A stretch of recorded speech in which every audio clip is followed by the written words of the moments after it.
Ire me kiriato, re minato re kamana. Ire me kiriashi, mere kina no nera. Welcome to Everyday Christianity. I'm your host, Greg Malone. Hope you're having a great evening, as I am here at the Spring Hill Suites in Council Bluff, Iowa. That's right, I'm on the road and doing a show from my hotel room. Might sound a little hollow, and I apologize for that. Getting back to the message today, I'm going to be speaking from Genesis chapter 26, and I'm going to be speaking again about Isaac and about his interactions with God and others on the earth. And we'll find out some interesting things. If you'd like to give me a call or contact me, you can call 315-744-0007, or you can email me at ro8v28@gmail.com. That's short for Romans 8 verse 28, ro8v28@gmail.com, and I will respond to you. You can also leave a text message at that phone number also. So now let's get on to Genesis chapter 26. We're going to begin at verse 24. And it says, "That night the Lord appeared to him and said, I am the God of your father Abraham. Do not be afraid, for I am with you. I will bless you and will increase the number of your descendants for the sake of my servant Abraham." So we see God blessing him again, and just blessing him, speaking into his life prosperity, and that he's going to bless his descendants. And God, as we know, always keeps his word. Verse 25, Isaac built an altar there and called on the name of the Lord. There he pitched his tent, and there his servants dug a well. This is interesting that Isaac now decides to live at this location, and his servants dug a well. Now, they were in an honorable profession, which is well digging, and people make very good money at that nowadays. So it's kind of a really interesting thing that we see here, this type of profession going on. So there's an altar there, and again, he pitched his tent, and we know that water is a absolute necessity in a desert region to keep especially if you're a herder and you have flocks and cattle and sheep, goats, and all that kind of thing. You've got to have a lot of water for them. So we know that this was a pretty good well that they dug to be able to feed all the flocks that Abraham had amassed and now Isaac had amassed. Verse 26, meanwhile, Abimelech had come to him from Gerar with Ahuzah, his personal advisor, and Phicol, the commander of his forces. Isaac asked them, Why have you come to me, since you were hostile to me and sent me away? So this is a legitimate question. Why are you calling on me now when you basically kicked me out of your area? They answered, We saw clearly that the Lord was with you, so we said, there ought to be a sworn agreement between you and us. Let us make a treaty with you that you will do us no harm, just as we did not harm you, but always treated you well and sent you away peacefully. Well, I don't know about the peacefully part. They were kind of rude in the way they sent him away. And now you are blessed by the Lord. So even these heathens recognize the blessing of the Lord. So Isaac made a feast for them, and they ate and drank. Early the next morning the men swore an oath to each other. Then Isaac sent them on their way, and they went away peacefully. That day Isaac's servants came and told him about the well they had dug. They said, We found water. He called it Sheba, and to this day the name of the town is Beersheba. When Esau was 40 years old, he married Judith, daughter of Beeri the Hittite, and also Basemath, daughter of Elon the Hittite. Now we learned in an earlier part of this that Esau sold Jacob his birthright, and now Jacob comes to collect. So we see in verse 27 of Genesis that in the verse 1 it says, "When Isaac was old and his eyes were so weak that he could no longer see, he called for Esau his older son and said to him, 'My son.' 'Here am I,' he answered. Isaac said, 'I am now an old man and don't know the day of my death. And now then get your equipment, your quiver and bow, and go out into the open country and hunt some wild game for me. Prepare me the kind of tasty food I like and bring it to me to eat, so that I may give you my blessing before I die.' Now Rebekah was listening as Isaac spoke to her son Esau.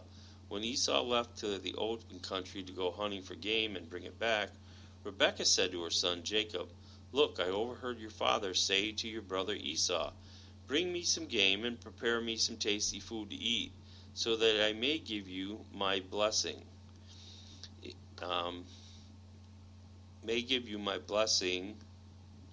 In the presence of the Lord before I die. Now, my son, listen carefully and do what I tell you to do. Go out to the flock and bring me 2 choice young goats, so I can prepare some tasty food for your father, just the way he likes it. Then take it to your father to eat, so that he may give you his blessing before he dies.' Jacob said to Rebekah his mother, 'But my brother Esau is a hairy man, while I have smooth skin. What if my father touches me?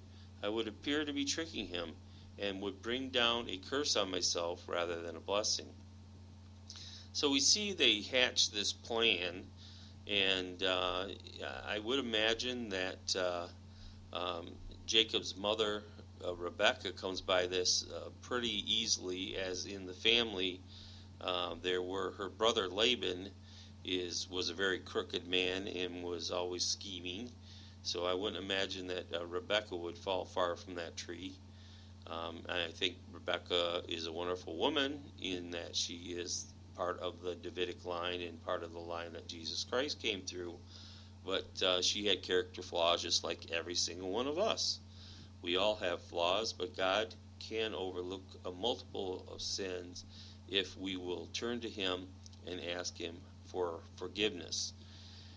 So she told him to go out and get a couple goats from the flock. Verse 11.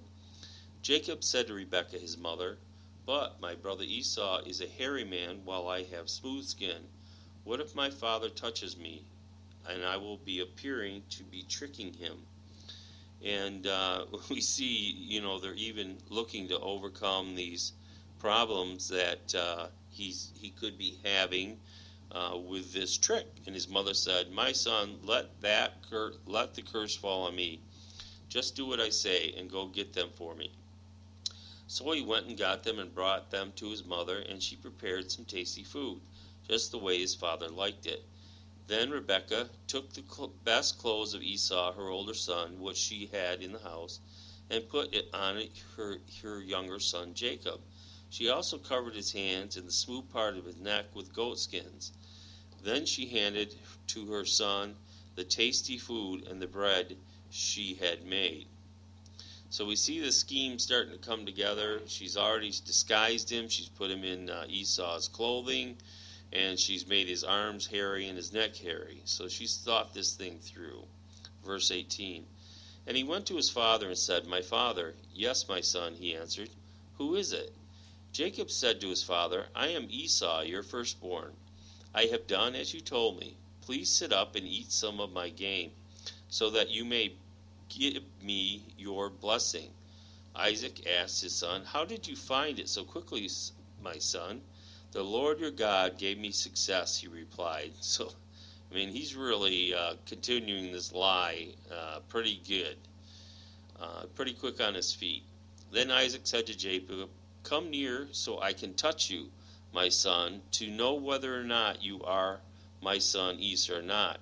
I would imagine Jacob's heart was probably about beating out of his chest at this point, because he doesn't want to be cursed by his father. for deceiving him. So Jacob went close to his father in verse 22, Isaac, who touched him and said, "The voice is the voice of Jacob, but the hands are the hands of Esau." He did not recognize him, for his hands were hairy like those of his brother Esau. So he proceeded to bless him. "Are you really my son Esau?" he asked. "I am," he replied. So, blatant, flat out lie, and he gets the birthright for this.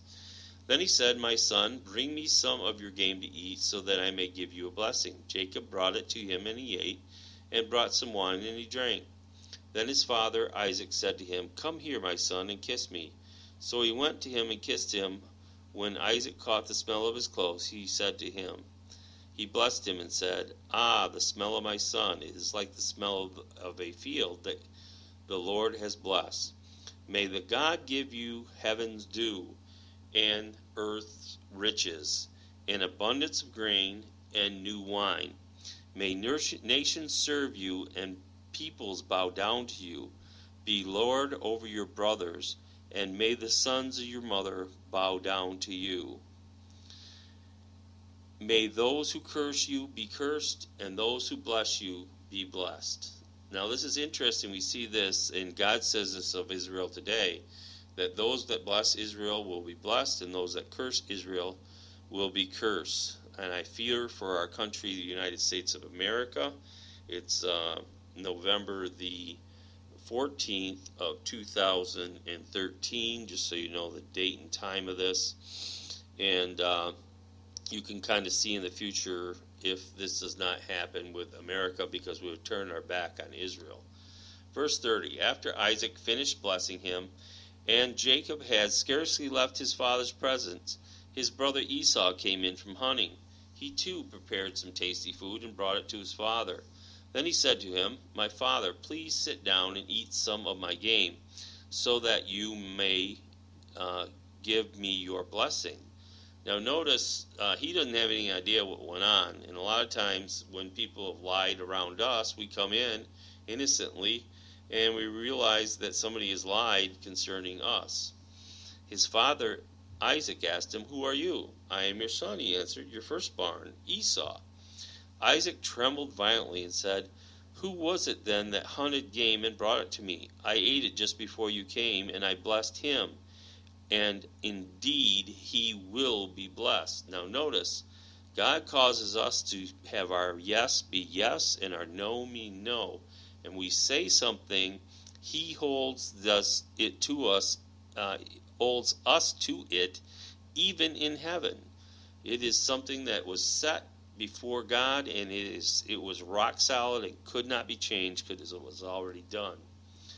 So we see here in verse 34, when Esau heard his father's words, he burst out with a loud and bitter cry to his father, "Bless me too, my father." But he said, "Your brother came deceitfully and took your blessing." Verse 36, Esau said, "Isn't he rightly named Jacob? This is the second time he was taking advantage of me.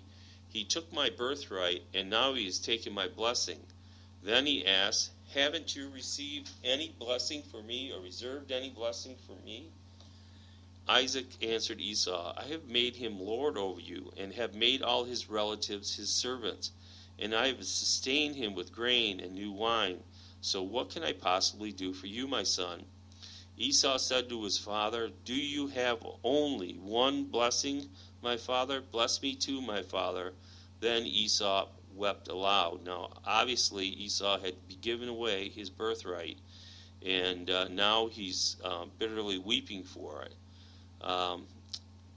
So I'm just going to continue here on to the end.